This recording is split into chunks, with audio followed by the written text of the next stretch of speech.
मैं हूं डॉक्टर भद्रंगार। आप देख रहे हैं अपना YouTube channel are healthy zone. आज मैं अपने चैनल के माध्यम से आपको बताऊंगा कि हमें सीपीआर की जरूरत कब होती है और कैसे करना होता है, इससे हमें कौन से फायदे होते हैं। इस सबको जानने के लिए वीडियो को लास्ट तक देखें। अगर आप नए हैं तो चैनल को सब्सक्राइब करें, लाइक करें, कमेंट करें। चलिए शुरू करते हैं। अपना सीपीआर के लिए किन किन स्टेप्स की जरूरत होती है। फर्स्ट ऑफ ऑल हम चेक करते हैं कि जिसमें पेशेंट में सीपीआर की जरूरत है या नहीं है, किस में जरूरत होती है। पहला, अगर हमारे कोई घर में अचानक बेहोश होकर गिर जाए या किसी वजह से उसको चोट लग जाए और वो बेहोश हो जाए, या फिर इसी तरह कंडीशन कहीं रोड के एक्सीडेंट में अचानक राह चलते कोई गिर जाए, तो हम उसमें देखना होता है कि उनकी सांस चल रही है उसकी या नहीं चल रही है।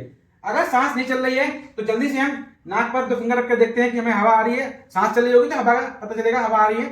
नहीं पता चल रहा है, इसका मतलब उसकी सांस नहीं चल रही है। उसी के साथ ही हम जल्दी से सीने पर झुककर पैरेलल देख लेते हैं, ऐसे कि सीना उठ रहा है नहीं उठ रहा है। हम जल्दी से देख लिया कि सीना भी उठ रहा है, इसका मतलब इस मरीज इसकी सांस चलना बंद हो गई है, ये पूरी तरह से बेहोश है और इसको जो है अब हमें सीपीआर की जरूरत है। और इसके लिए हम क्या करेंगे, फर्स्ट ऑफ ऑल जहां भी पेशेंट है, जहां भी वो गिरा है, उसको हार्ड सरफेस पे जो जगह है वो बिल्कुल टाइट होनी चाहिए। उस पर हमने देख लिया, जल्दी खिसका लिया। इसके लिए कोई हमें बिस्तर या बेड की जरूरत नहीं है, वरना हमें डिले हो जाएगा, देर हो जाएगी।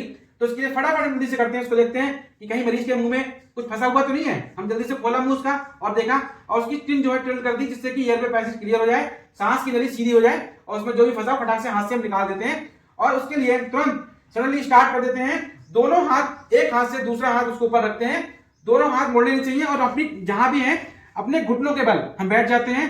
सीने के बीचों बीच दो, एक हथेली नीचे वाली हथेली की जो ये जगह होती है उसको हम रख देते हैं और उसके साथ ही 1 मिनट में 100 बार दबाते हैं। अगर हम अकेले हैं तो फटाफट 1 मिनट में 100 बार दबाते हैं। देखते रहते हैं कि मरीज की सांस आ रही नहीं आ रही है। उसका मुंह खुला रखते हैं, कोई चीज ऐसी मिल जाए मुंह खुला रहे, जिससे कि इन्वायरमेंटल ऑक्सीजन जो होती है उसके अंदर जाती रहे।